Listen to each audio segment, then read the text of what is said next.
Dear students, कैसे हैं आप सभी। आज मैं क्लास 12th NIS वाले स्टूडेंट्स के लिए जियोग्राफी का चैप्टर फर्स्ट का सेकंड पार्ट लेकर आई हूँ, जिस चैप्टर का नाम है भूगोल की प्रकृति और विषय है वस्तु।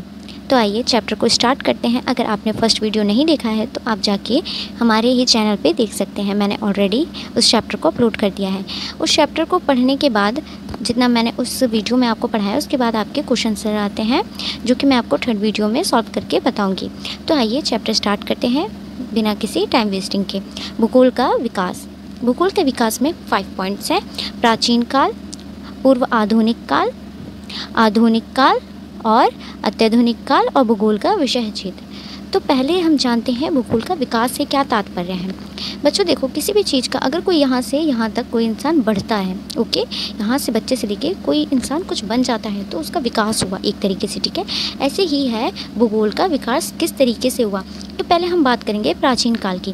प्राचीन काल से समझ में आ रहा है पुराने ज़माने की बात हो रही है। तो प्राचीन काल के रिकॉर्ड। अब रिकॉर्ड का क्या अर्थ है? रिकॉर्ड का मतलब ये हुआ बच्चों, जैसे हम कुछ छोटी छोटी चीज़ों को लेके इकट्ठा करते हैं तो वो क्या बन जाता है, एक रिकॉर्ड बन जाता है कि मैंने ये चीज़ रिकॉर्ड की है, ओके। तो मानचित्र और खगोलीय माप पृथ्वी के भौतिक भाग को समझने के लिए। अब देखिए, जो मानचित्र और खगोलीय माप हैं हमारे, वो क्या करते हैं, पृथ्वी के भौतिक भाग जो होते हैं ना, उसको समझने के लिए विद्वानों की रुचि को दर्शाते हैं। हमें ये पता चलता है विद्वानों की इन सब में बहुत अधिक रुचि थी। यूनानियों को सबसे पहले भूगोलवेत्ता होने का श्रेय दिया जाता है, मतलब जो सारा क्रेडिट है ना वो यूनानियों व्यक्तियों को दिया जाता है। यूनानियों भूगोलवेत्ता कौन थे? जो कि यूनान से आए हुए व्यक्ति थे। उनमें से हेरोस्ट्राटस, थेल्स, अरस्तु और एरिस्टोथेनिस प्रमुख हैं। अभी ये किसके नाम है? ये भूगोलवेत्ताओं के नाम हैं। अब सेकंड पार्ट पढ़ते हैं, पूर्व आधुनिक काल। बच्चों, 15वीं शताब्दी के मध्य से शुरू होकर 18वीं शताब्दी तक जारी रहने वाली ये अवधि हमें आरंभिक भूगोलवेत्ताओं, यात्रा और अन्वेषणों में हमें दुनिया की भौतिक और सांस्कृतिक प्रकृति के बारे में वृहत जानकारी मिलती है।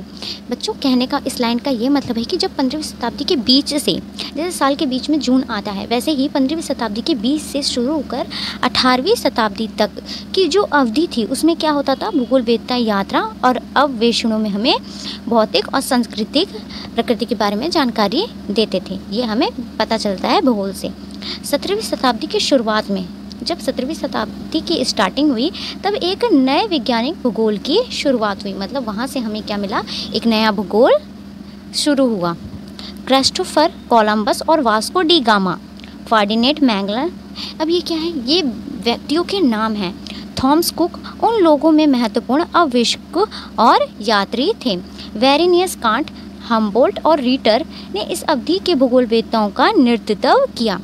उन्होंने मानचित्र कला। अब मानचित्र कला को क्या कहा जाता है? कार्टोग्राफी। मानचित्र कला, जो मानचित्र बनाने की जो कला होती है उसको क्या कहते हैं? कार्टोग्राफी।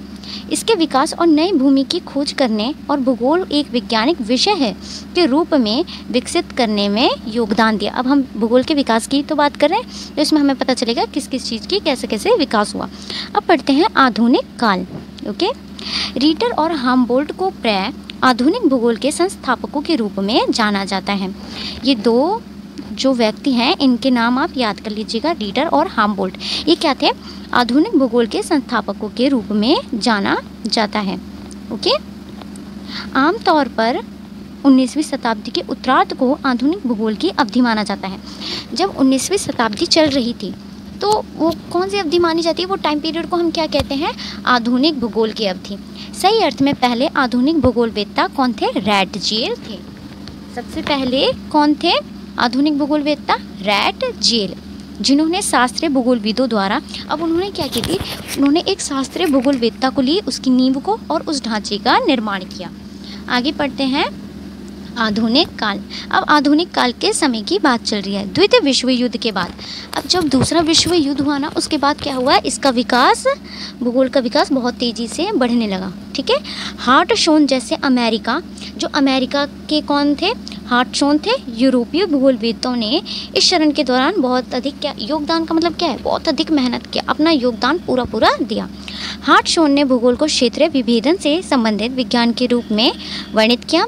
वर्तमान भूगोलवेत्ता क्षेत्रीय दृष्टिकोण व्यवस्थित दृष्टिकोण को विरोधाभासी न मानकर एक दूसरे के पूरक मानते थे। अब इस लाइन का कहने का मतलब क्या है, ध्यान से समझना, ठीक है। ये जो भूगोलवेत्ता थे, ठीक है, इन्होंने क्षेत्रीय दृष्टिकोण, दृष्टिकोण का अर्थ क्या है, देखने का नजरिया, ठीक है, और एक व्यवस्थित दृष्टिकोण मतलब व्यवस्था कैसी है उसका दृष्टिकोण क्या है, एक दूसरे के मतलब विरोध में, मतलब अपोजिट ना जाकर वो क्या थे, एक दूसरे के पूरक थे, मतलब संग में मिलके उसके हाँ में हाँ मिलाते थे, ठीक है। दूसरा है भूगोल का विषय क्षेत्र, ठीक है।